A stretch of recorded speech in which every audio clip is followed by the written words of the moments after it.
My name is Helen Allen, and I was born February 15th, 1941 in Beaver, Oklahoma, which is in the Panhandle. Okay, now you've signed a permission slip, but we want you to say for the video that we have your permission to do this interview. You have my permission to make me a star. Thank you. So tell me, who are your parents? My parents were Holman and Anna Kelly, and my grandparents on my mother's side was O'Keefe, so I'm claiming kinship to Georgia O'Keefe. Okay, and tell me about where you grew up as a child. The first 12 years of my life, I grew up in Beaver, Oklahoma, and went to school there and to church there, and that was the Panhandle. And then my granddad died and my mother got an inheritance, and they came on a trip to Arkansas and decided they loved it down here, so they bought 70 acres in Benton County. Tell the story of how you eventually ended up living near the Tontitown area from when your parents moved here, then what'd you do? Well, I graduated from Gentry High School and in 1959, and then I went to work in Rogers, Arkansas, and worked for the Rogers Vinegar Company, which used a lot of apples and things, and worked there as the full charge bookkeeper for 18 years. Then my husband, he also worked as a truck driver there, but or for part of the time he did a lot of things. He was jack of all trades, but then his parents got too old to really farm, and they had bought this farm, so he decided he'd buy it and we'd move to the farm. Tell me about your husband. What was his name, and then how did his parents and his family end up moving to the north of Tontitown? Tell me that story. Okay, my husband was Don Allen. He graduated from Rogers High School. His parents had moved up here from El Dorado in 53, and they bought a place out at Horseshoe Bend, what is Horseshoe Bend Boat Dock now, and they had a big dairy out there. So when the lake came in, they had to sell and find another place. So they came out here and bought the Joe Franco place, which is still here, but it's been divided. They bought 60 acres, raised turkey and cattle and stuff, and we moved out here in '77, bought the farm from his parents, and then we built chicken houses and raised cattle and farmed. So it was really a hard time because of the fact that interest was so high, and we just hardly had enough we had to get by on very little. So I worked 2 or 3 days a week at things just so the kids could go to school and so we could eat. But one of the hardest things, one of the first things that happened, we almost lost the farm, was in 1980, we had a drought year, and it was a cold spring, sort of like this year was, and Memorial Day weekend, it turned to 90 in the 90s, and we lost 5,000 chickens in one day. They were 5-6 pound chickens. They were ready to go to market. Nobody working. We had to dig trenches and bury them, and then we had to, we were carrying out $1 a head. So we just about lost the farm then. And then also the well went dry. We had to water out of the pond. There were 50 days that summer that were over 100 degrees. So that was really, really a traumatic time. Tell me, what's your earliest memories of Tontitown? What year did you first come here to the town, and what do you remember about it? I moved to Tontitown in 1977. Natalie was just a baby. She was born in April that year. And one of the memories we have is that for a month, Don would say the last load was coming from Rogers. He said this, for a month, and the last load was coming. But we moved out here and lived in an old house. His parents had a trailer house on the place. And so he built the chicken houses, and we raised, one year we raised over 1 million chickens. So it was a hard life, but it was, it's paid off in the long run. Well, talk about whenever you would go into the town of Tontitown to trade or to buy stuff. Where would you go and what would you get? Well, there weren't a lot of choices. The Tontitown Mercantile was there, and we didn't have any quick trips. Venetian Inn was there, and Mary Maestry's were the restaurants. Of course, we couldn't afford to eat out, but it was just, I don't know, there just wasn't a lot of shopping to be done, but we weren't far from Springdale, so we normally went into Springdale.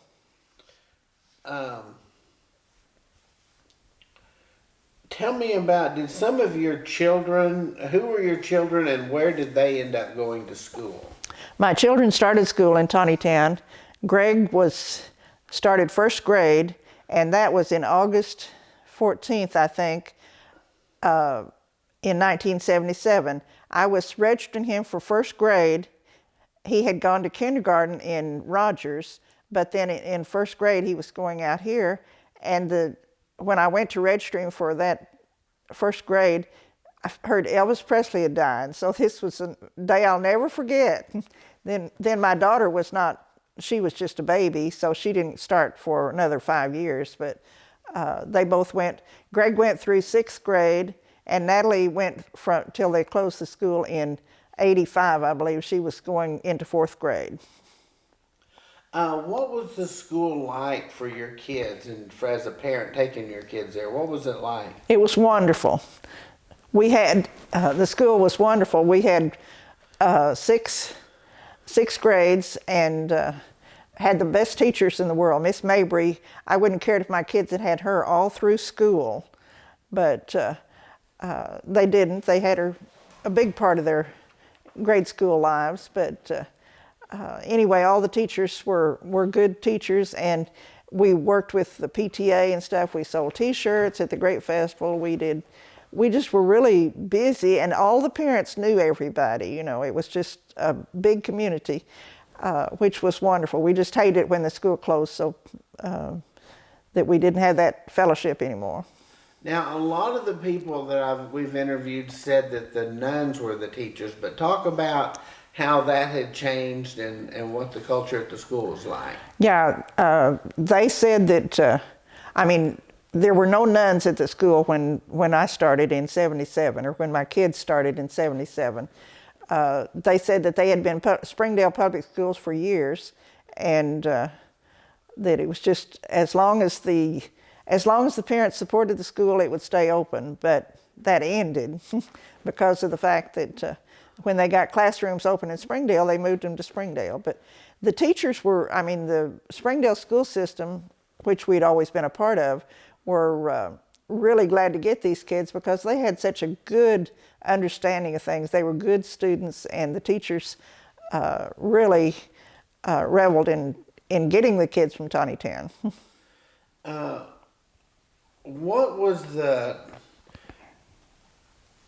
it like moving into the Tontitown community in the 70s as one of the few non-Italian families living here? Well, it wasn't bad because of the fact that we were busy and gregarious. We would meet our neighbors and we would do this and that. Joe and Johnny Green lived next door to us, and they were nice neighbors. And then all the Green boys, and we had his best friends were the Green boys, and Natalie had neighbors across the street, and Joyce Penzo down the road cut my hair. And Don felt like he raised chickens and sold chicken litter and stuff, and he felt like that when Guy Barriola and Edward Penalto bought litter from him, that he had been accepted. And they just kept, you just keep, and through the school, you made lots of friends, and it was a good thing. We were involved in 4-H and then had our church to go to. We went to a Baptist church in Mason Valley in Benton County for several years, That's where I took my kids, and then I don't know. What did your kids and their friends do for fun when they were growing up in Tontitown, if you remember? Well, they For fun, your kids did what? well, they played baseball, and they had soccer. They had a soccer organization. Eldest Stockton down in Tontitown started the soccer out here. I think it was before it ever started in Springdale, and we had soccer for a couple years, and then they decided to move it into town because it got so big.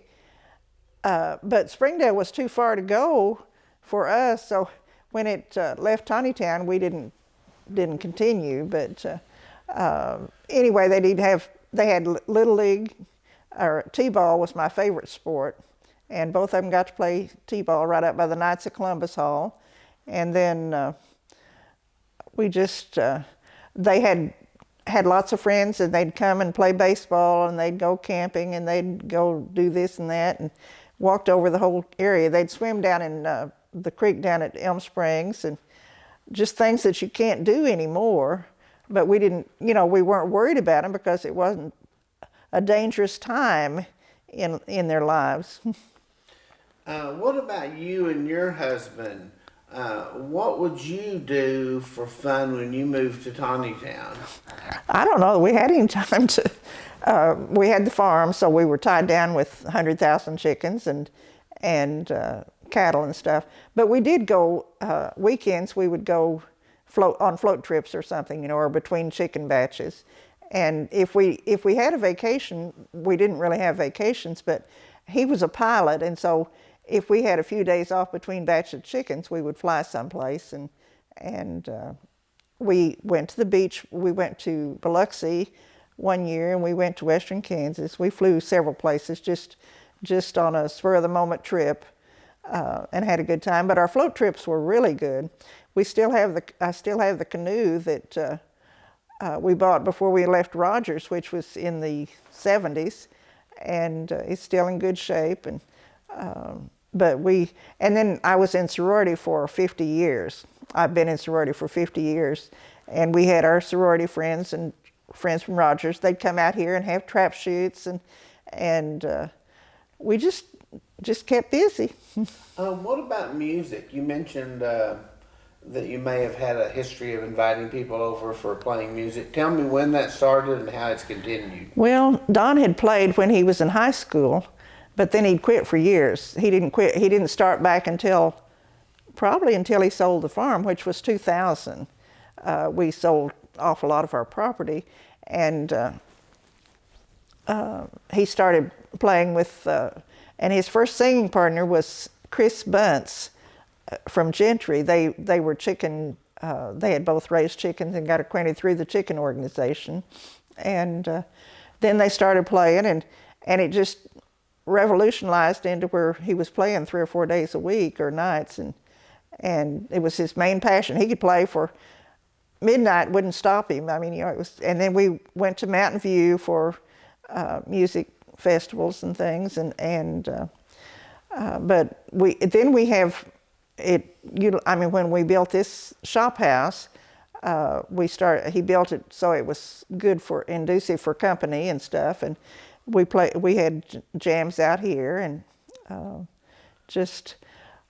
still do. I still have a jam once a month out here, just because he would have wanted us to. Tell me how you said you'd moved into an older house, moved into your his parents' old house, Yeah. and then eventually built this house. Right. Tell kind of the history of how that happened, and then what made you decide to build down here and build this type of house. Well, First, we lived in Rogers in our when we first got married. We lived in Rogers from '66 until '77, and then we bought the farm and moved out here to 1523 Artemine. Of course, it's had a dozen addresses since then, but and we raised chickens and cattle and just did what farmers do. And then we decided that we needed different facilities, and the water, I think it was the water line was coming through. So they used our property for headquarters, I guess, for their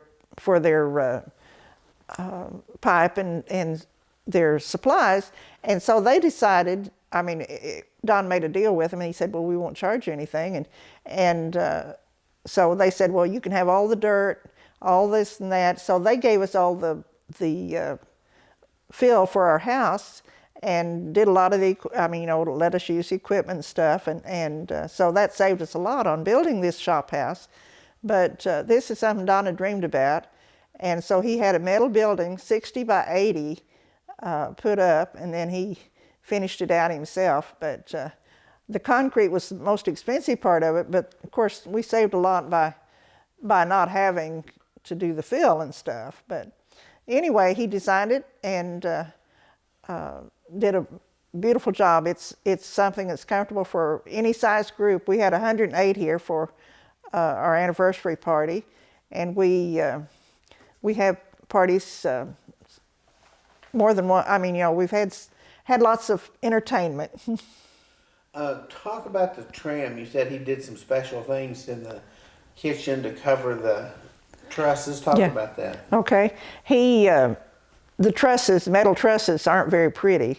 So he decided that to cover them up, he would put, I can't remember if this is cedar or exactly what it is, but it was sort of like a jigsaw puzzle. He built covers over it for the 2, 4, 6, 8, for about 13 covers, or the trusses, and they just really set the room off.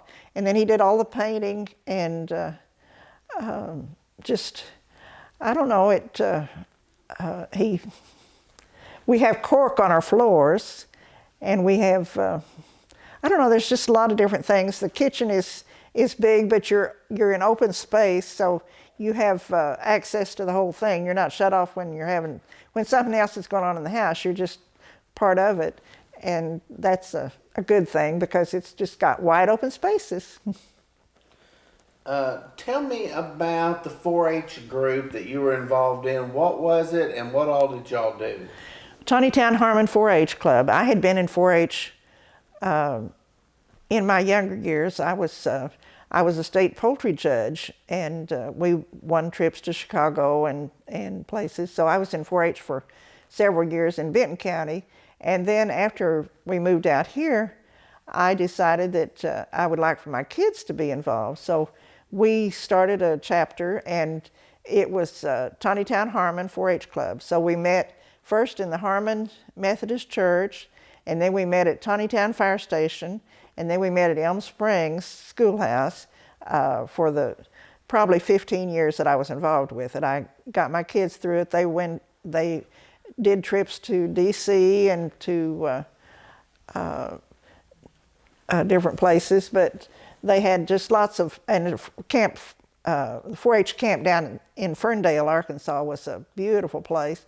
We got acquainted with people all over the state and all over the county, and just had good times in 4-H. And then we also, when the schools closed at Tontitown, the 4-H club had some money, or we didn't have a lot of money, but we went and got volunteers or people donated, the lumber companies and things donated our supplies, and the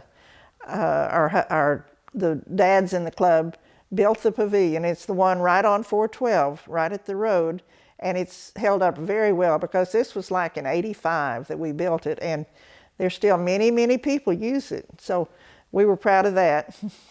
Well, when you built, at the time you built that, what was there at the park? I mean, was there anything at the park? Talk about what was at the park at the time you built it. Well, the Tontitown Park has always been a nice park. It had, the equipment, playground equipment and stuff, and the picnic tables, but it really, the pavilion was just something they needed. They had the picnic tables, but they had no covered pavilions.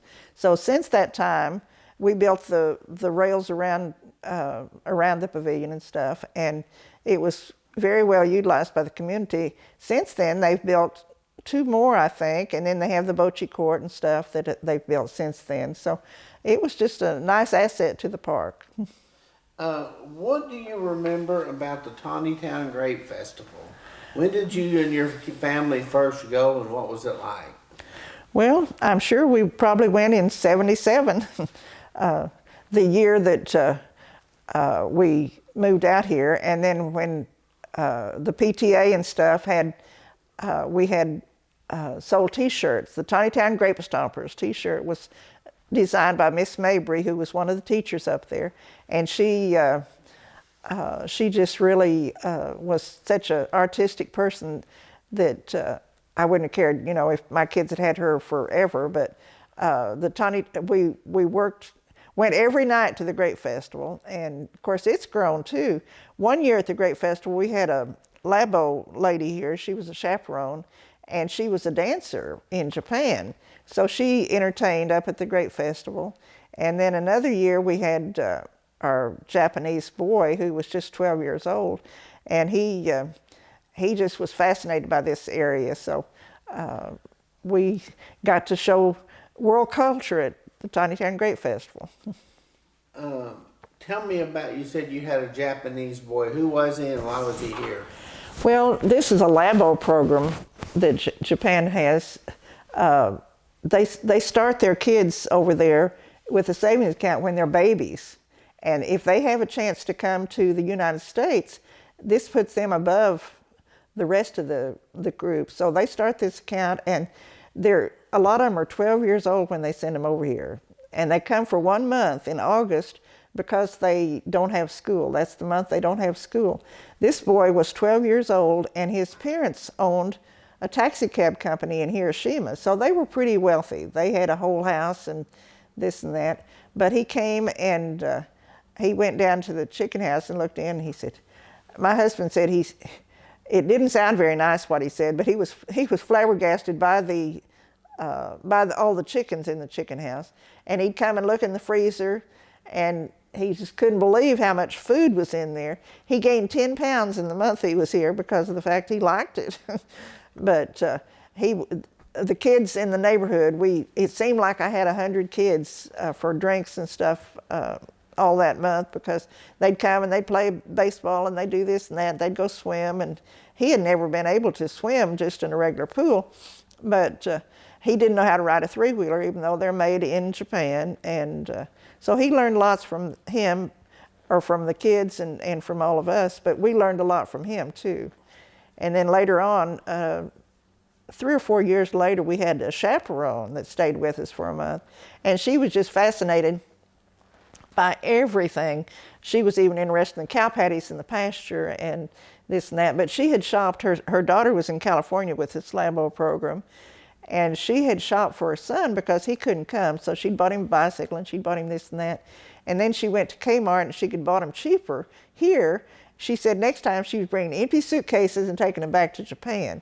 But we took them to places like War Eagle and just all the sites around. You see things different through a foreigner's eyes, or through a stranger's eyes and stuff. And so we learned a lot from the time that she and Shinji both were here. But Jetty Franco had hosted a swim party while Shinji was here. And one thing that happened while he was here, they have an orama down at the University of Arkansas, and he was to go, they were to go to that because it was a 4-H program.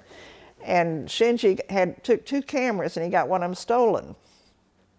So we had no idea what to do about it, because they were expensive cameras. But before he left, then we got a call from the police department, and they had his camera. Whoever had stolen it couldn't sell it because of all the markings on it. So we got it back. So all's well that ends well. How did your Japanese guests, what they think about the Grape Festival? Tell me more about their reaction and what they did and what they thought about it. Yeah, I'm sure they were, well, my Japanese lady that danced, she was really excited because of the fact she got to dance in a foreign country and this and that. But she was such a lovely person that she just loved the United States, and she wanted to come back. One day it was a hot, sweaty summer, and my husband was laying on the floor, And she had her tape measure out. She was measuring him. She said, "You'll have to sleep in the hall when you come to Japan." So, you know, there's a difference in a grown-up and a 12-year-old, but the 12-year-old just had a good time the whole time he was here, and of course she did too, but we learned as much from them as they did from us. Did you ever work at the Grape Festival, or did you ever do any? Tell me about that if you did. Well, just through the PTA, selling T-shirts and things, we would work, I don't know, probably every night. It was just a fun time, and it was a festival that I really enjoyed, and just I don't know how many T-shirts we sold, but we were busy. We felt like we were doing something important, and that way the kids could go and be there, and you know, you didn't have to worry about them coming back to you. They knew where you were. What are some of the big changes? You came in here during the 70s when the town was very small, and what are some of the big changes you remember over the years in Tontitown? Well, the least, what's happening now in this area is that houses are being built every place. It's just changed so much. It's not the little country town it used to be. We're going to be surrounded by houses. Like our farm right here, we had 60 acres when we started, and we raised chickens and cattle until 2000. Real estate got to be more valuable, and we could make a lot more money selling real estate than we could farming. So we retired in 2000 and sold off most of our land to different ones. So, who are some of the locals here that befriended you, or that you got to know when you moved to Tontitown? Talk about some of those people. Okay, Johnny and Joe Green lived next door. They had four children. They had Bill Green, who lives in Kansas City, and Kenny Green, and he's married to Dolores. And then her, let's see, Sandra Green was a McCurdy now. And then Johnny Joe was 2 houses down. And Johnny Joe was married to Esther, who died several years ago. But her 4 boys then, their 4 boys were good friends of my son. And what they did to these younger boys was not very, they teased and gave them a hard time. And then on the other side, across the street, was the Schatzers. And then Joyce and Art Penzo lived just a mile down the road. And she's cut my hair forever. And we just, through the school, we learned, you know, lots and lots of people. And then Don felt like he'd been accepted when Guy Barriola and Edward Penalto bought chicken litter from him, because, you know, you don't feel really, if you're not Italian, you just feel like you're left out. But we never did really, you know, we had enough else going on that we didn't feel like we were being minoritized. If somebody who'd never been to Tontitown, didn't know anything about it, said, "Tell me something about your town where you live, Tontitown," what would you tell them? It's just a wonderful place to live. We're out in the wide open spaces.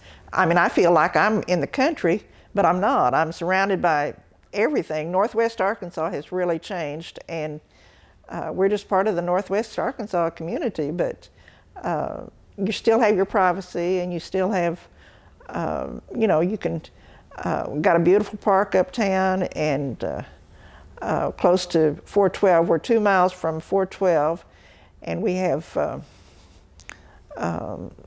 you know, there's just lots and lots of things to see and do, and close.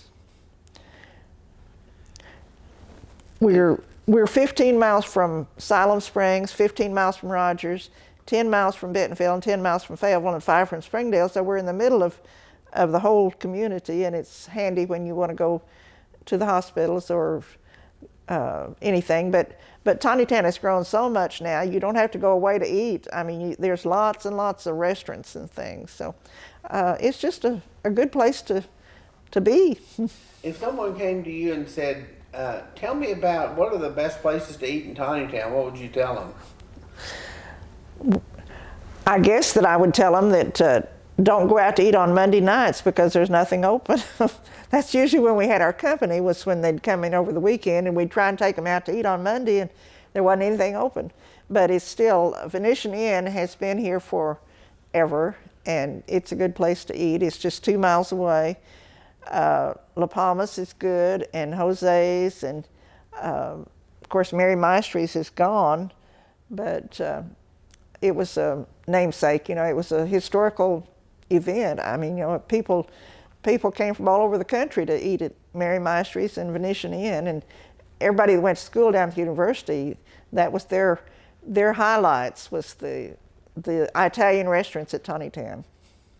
If someone asked you to complete this sentence, how would you do it? My favorite thing about Tontitown is... I guess my favorite thing about Tontitown is this is where I've lived for 41 years, and I'm happy to be here. Anything else? Well, it was a good place to grow up a family, and we could just do what we wanted on the farm. You know, you were your own boss, and my husband died in September of 2016. We had just celebrated our 50th wedding anniversary in June, and then and he'd been declared cancer-free in June, and then all of a sudden something else came along, and he was diagnosed with another cancer in September 1st, and September 21st he was dead. But he played music and enjoyed life till the end. So it was we had a good life. We did a lot of traveling. We went to South Texas for 15 years. I spent January and February down there, and then we'd come home. Always glad to get home. Always glad to go, but we're always glad to get home.